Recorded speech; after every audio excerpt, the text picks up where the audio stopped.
निम्नलिखित में कौन सी जो भिन्न है वो 3/5 और 7/8 के बीच में पड़ती है। भाई 3/5 को अगर हम दशमलव में चेंज करें तो कितना आ जाएगा, देखिए 0.6 आ जाएगा ये, और इसकी वैल्यू कितनी आ जाएगी, 8×48, सॉरी 8/64 हो जाएगा।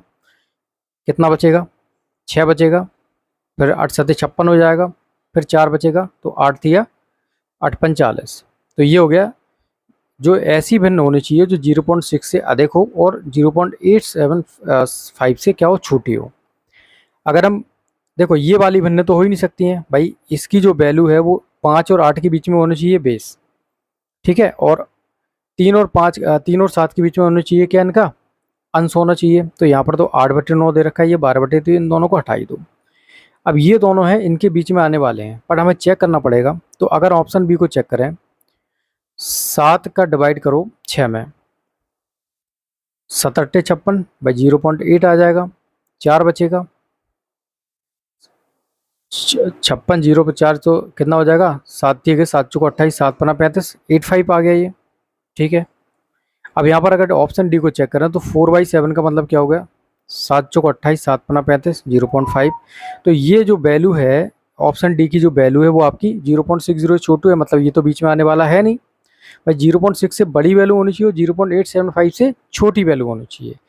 ये देखो ये 0.6 से छोटी वैल्यू रखी, तो ये बीच में आने वाली है नहीं, तो ऑप्शन डी को भी हटा दो। तो इस प्रकार से हमारा जो ऑप्शन बी है वो करेक्ट हो जाएगा।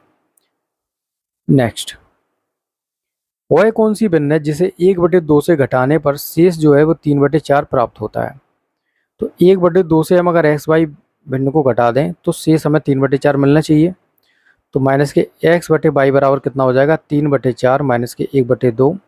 फर्दर इसको सॉल्व करें तो ये कितना हो जाएगा, 4 एलसीएम आ जाएगा, तो 3 माइनस के कितना हो जाएगा, 2, ये हो जाएगा 1/4। तो x अपॉन वाई बराबर मतलब क्या हो जाएगा, माइनस इस तरफ आ जाएगा, तो 1/4। तो ऐसी भिन्न क्या होगी जिसे 1/2 से हम घटाएंगे तो कितना आ जाएगा, 1/4। नेक्स्ट, निम्नलिखित में कौन सा 12 के 2/7वें हिस्से के 1/3 का 1/4 है। 12 के 2/7 के 1/4 के 1/3, 3 चौको 12 से 12 यहाँ उठा दो। अब क्या बचा हमारे पास, सिर्फ बचा ओनली 2/7। क्या होगा, 2/7। A will be the correct. Next, 1 second 1 घंटे के कितने हिस्से के बराबर होता है, दशमलव संख्या में ज्ञात कीजिए। कुल मिला के हमें बताना है कि 1 सेकंड 1 घंटे का 1 आवर का कितना होता है। तो दोनों को सेकंड में चेंज करना पड़ेगा भाई। ये कितना हो जाएगा, 60 मिनट फिर 60 सेकंड, कुल मिला के हो गया 1/3600। अब एक में अगर 1/3600 का भाग देंगे तो कैसे देंगे, सबसे पहले हम लोग यहाँ पर दशमलव लगाएंगे और एक जीरो बढ़ा देंगे, फिर भी भाग नहीं जाएगा तो यहाँ जीरो बढ़ा के यहाँ जीरो बढ़ा देंगे, फिर भी भाग नहीं जाएगा तो एक जीरो बढ़ा के यहाँ जीरो बढ़ा दो, फिर भाग नहीं जाएगा एक जीरो यहाँ बढ़ा के यहाँ बढ़ा दो। अब कितनी बार जाएगा, 36 दूनी 7200, तो 0.0002। अब हमारे पास जो दशमलव के 3 जीरो कहाँ दे रखी है, पहले इसमें दे रखी है, सिर्फ ऑप्शन ए में। सो हमारा ऑप्शन ए जो है वो करेक्ट हो जाएगा। नेक्स्ट, 1 लीटर का कितना दशमलव 180 ml के बराबर होता है। कुल मिला के ये बोला जा रहा है कि 180 ml जो है वो 1 लीटर का कितना होता है। 1 लीटर में कितना ml होता है, 1000 ml। एक जीरो से एक जीरो यहाँ पर उड़ा दो, ये कितना हो जाएगा आपका।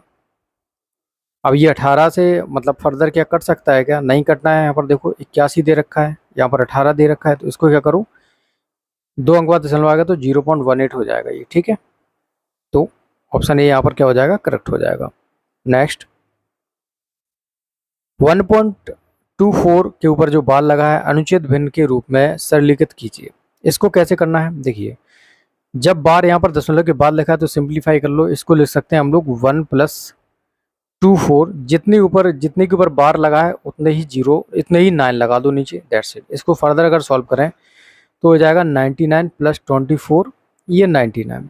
अब इसमें 100 का होने के लिए इसे 1 की ज़रूरत है, तो यहाँ से 1 ले लेते हो तो 1 जोड़ देंगे तो 100 हो जाएगा। अब यहाँ पर बचेगा 23, तो कितना हो जाएगा 123/99। क्या ये कट सकता है, 3 2 5 और 1 6, मतलब ये 3 से डिविजल है, तो ये 3 चौको 12, 3 एकम 3 और ये 33। सो जो करेक्ट आंसर हमारा होगा वो ऑप्शन डी होगा।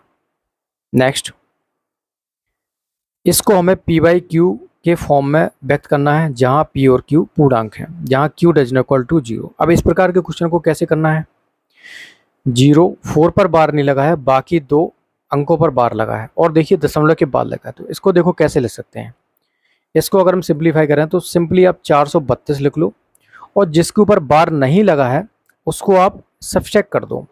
ये वो कंडीशन बता रहा हूँ जब दशमलव के बाद क्या हो, बार लगा हो, ठीक है। और जितने अंक पर मैंने बोला था बार लगाओ उतने ही 99 लिख लो और जिस पर बार नहीं लगा था उतना 0 लिख लो, दैट्स इट। इसको अगर हम सॉल्व करें तो 32 में से अगर 4 जाएगा तो कितना बचेगा भाई, ये बचेगा आपका 28। तो ये बचेगा 428 डिवाइड बाई 990। फर्दर 2 से हम इसको सिंप्लीफाई कर सकते हैं तो 2 दूनी 4, 2 एकम 2, 2 चौको 8, 2 चौको 8 और ये 2 नम 18, 2 पंचे 10। तो जो हमारे पास जो फ्रैक्शन आएगी 214/495। सो इसके लिए जो बी ऑप्शन है वो करेक्ट होगा। ओके ओके गाइस, इस क्लास में इतना ही। If you like the video then please channel को सब्सक्राइब एंड वीडियो को लाइक शेयर